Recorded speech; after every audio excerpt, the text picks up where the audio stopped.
Hi everybody, I'm Zilla Blitz here at SDHistCon in San Diego, joined by Sam London, who is the lead designer for Firefight Tactical, the upcoming tactical World War II game from GMT Games. Sam, thanks for joining. Of course. Right, could you tell us a little bit about the game?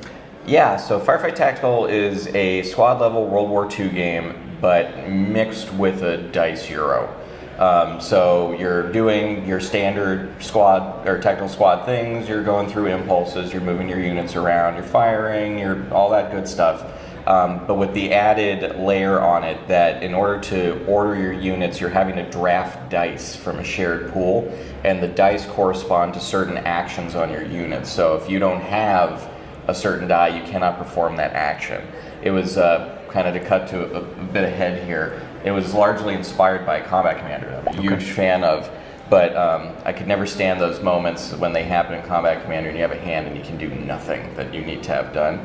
Here I was trying to do something where, since it's the shared pool you're pulling from, beginning of a game turn, you're probably going to be able to do exactly what you want to do. Your highest priorities they might not work out, but you can try them. Right. But then as the game turn goes on and now you're, I haven't been paying attention to my flank or whatever, and you're, I want to do this over there, the dice are gone. And so now you have to do the best you can with what you have, and that kind of decision space is really the crux of the game. Nice. And is at its heart, it's a two-player game? It is a two-player game. Okay. There is a bot that will be in the core box.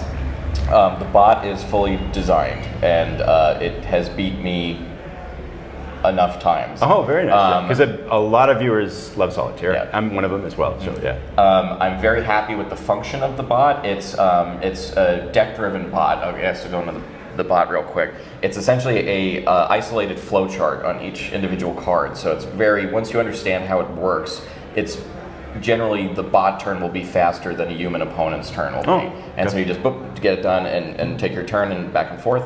And what I wanted to achieve with it, which I'm really happy with how it turned out, is that you have a separate deck for an attacking bot or a defending bot, but in turn those are split into a reckless disposition and a cautious disposition. So you bot. got 4 elements. So you can play against a reckless bot, you can play against a cautious bot and kind of get how they feel, but then the real idea is then you can shuffle them together and get a subset. So you'll get a bot that's reckless in some circumstances and cautious in other circumstances, because the thing I can't stand in bots is when I've been in this game state before. I know the bot's going to do this. You will never know in Firefight Tactical. And is that a blend of mix? So you could have 30% aggressive and 70%. And could you even randomize it? Yes, and you have no idea what's coming. coming. Yes. Okay. And then it's okay. It's like you're playing against a human. You Right. don't know Are they going to exactly attack how they're going to respond to a given game state. And Right. yeah, I'm really thrilled with how it's been playing. I passed it over to the GMT1 team for them to beat the heck out of it, because it's one of those things, you spend so much time with it. Question is the bot good, or is it just good against me? And so trying to get some more cycles on it, but I'm really happy with how it's shaping. Oh, that's excellent. That's exciting. Yeah, for sure. Could we talk a little bit about the scenarios, the depth of play, the range? Is it one scenario and that's it? Or I know it's not, but I'll let you go on from there. Yeah. So there's 12 scenarios that are going to be in the core box. They start from D-Day and take you all the way to Eindhoven, Markengard.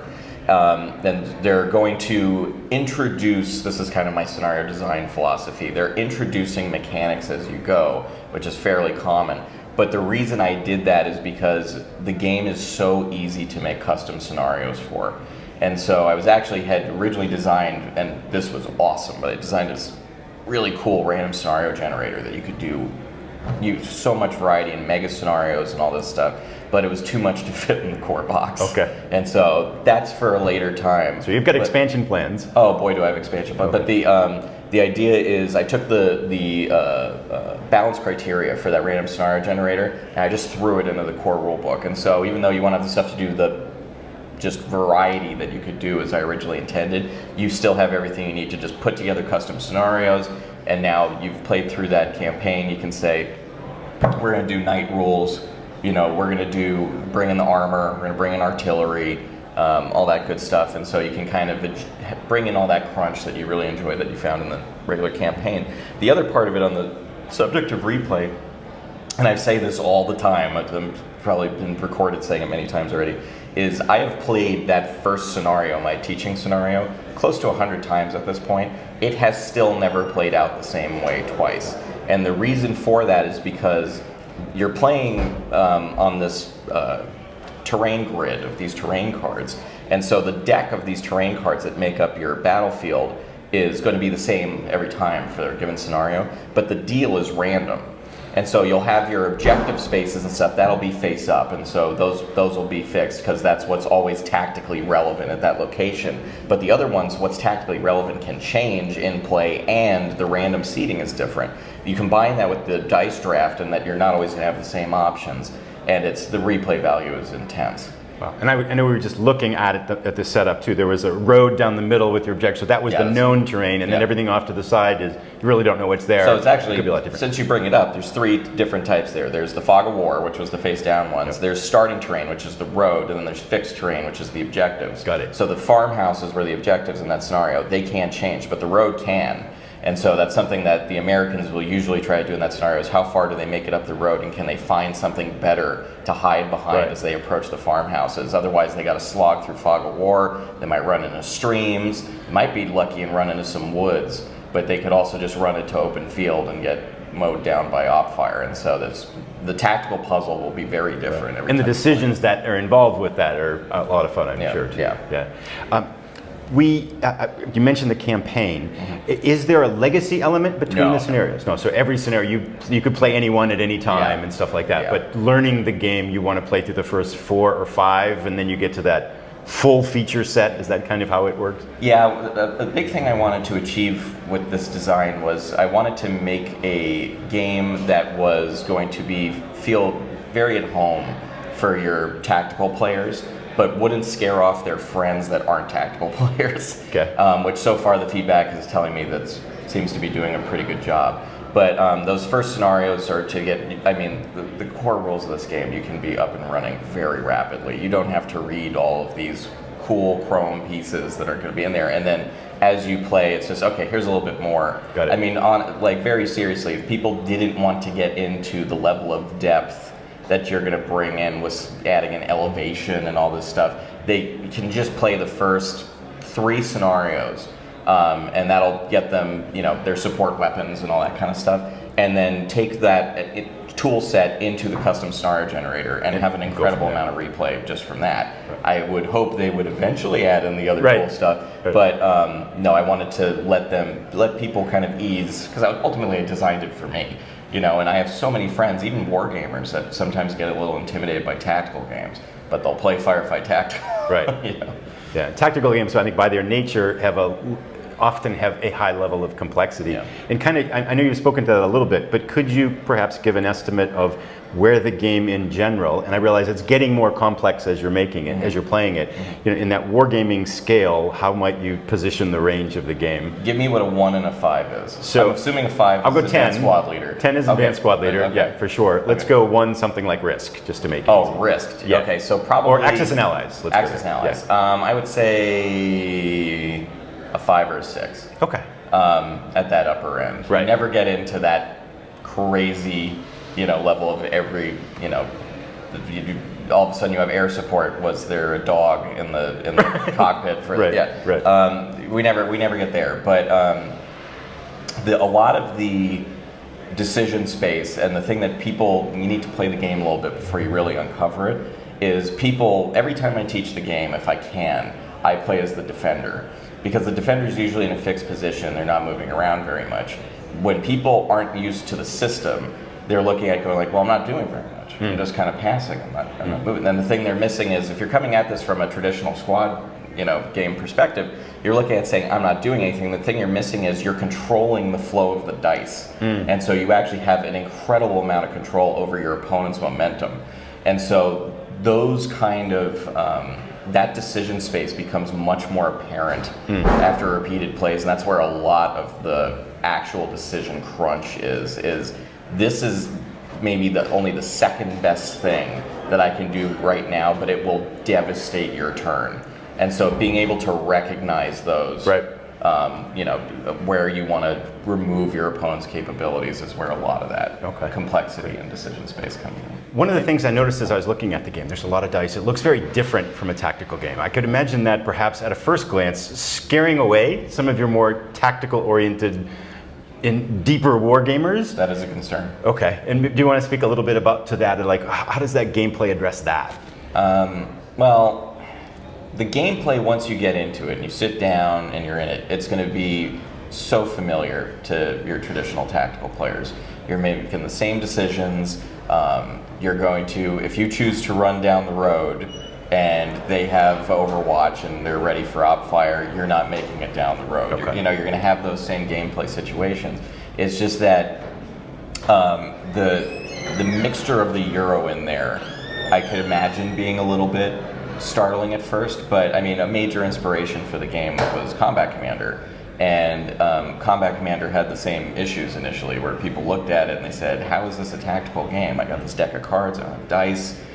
Granted, Combat Commander looks much more similar with the map and everything to your traditional tactical than Firefight Tactical, but it's the same kind of thing. Once you get in there and you get your hands dirty, you're going to find you're really comfortable and familiar with what you're running into, just with some kind of new and interesting decisions in there as far as those impulse dice and the lack of fixed positions for your terrain cards. Right. Those can kind of get traded out to make a much more dynamic tactical puzzle. But within that framework, it's going to be pretty familiar. Right, and the gameplay is grounded in tactical decisions. Oh, 100%. You are never, if it shouldn't work, it doesn't work. Right, right, okay, great.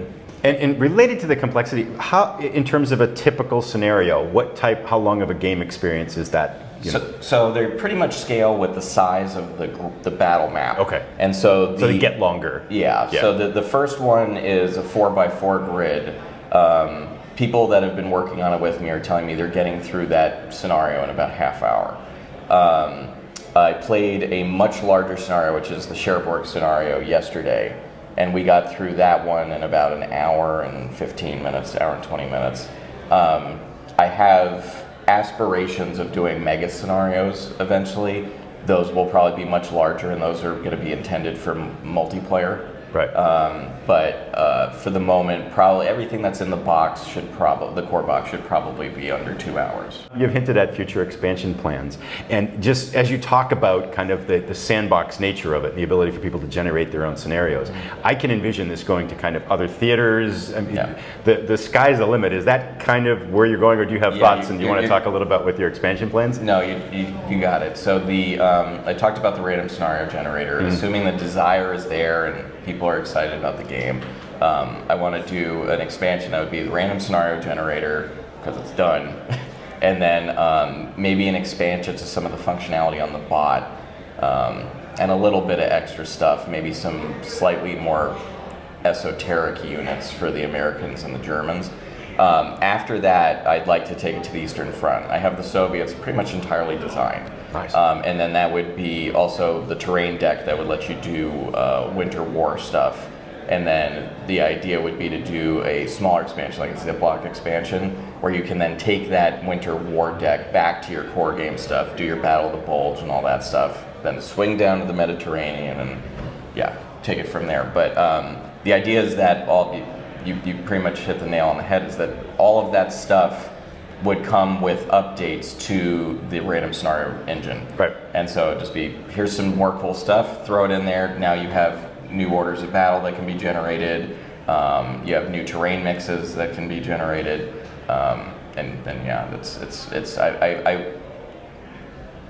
I designed the system to, as a gamer, I love replayability. I'm really big on it, and so I want my games to have a lot of replayability. And so for this one, I want this to be, if anybody wanted to make this a lifestyle game, they can. They will never have the same game of Firefight Tactical ever. And so that's kind of where I'm pushing it towards. So. Okay. And for the replayability aspect, do the units have kind of like a point value, and you're assembling that to a total point value? You're taking a different design view on that? That's pretty much right. Okay. So the core squad types are balanced against each other. The support weapons are balanced against each other. The leaders are not. The leaders are kind of a little bit more specialized. And then armor, things go off the rails with armor, because as soon as armor comes in, then you are giving the other players special points that they can only spend on anti-armor to try to make it where because you can knock out armor, You can knock out armor with close assault.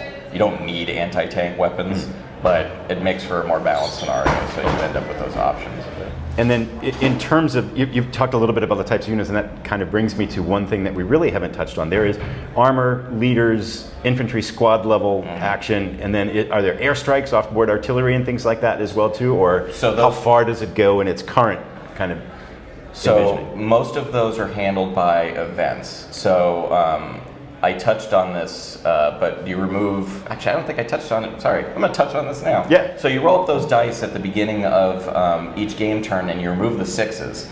The idea being that those drive the impulses, so you never know precisely how many impulses you're going to have in a game turn. And you don't know exactly what colored dice will be available, but those sixes, when they're removed, if you roll enough sixes, trigger events that are specific to that scenario.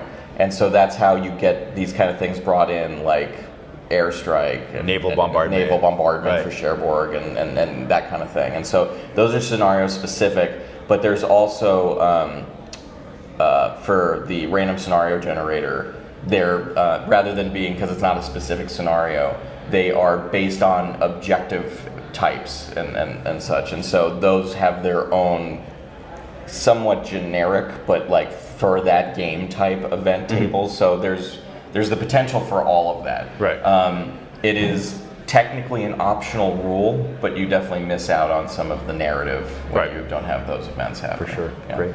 So everything you've mentioned so far is World War II. Do you envision this going forward or backward in time as well? Or are you pretty much focused on World War II Firefight Tactical?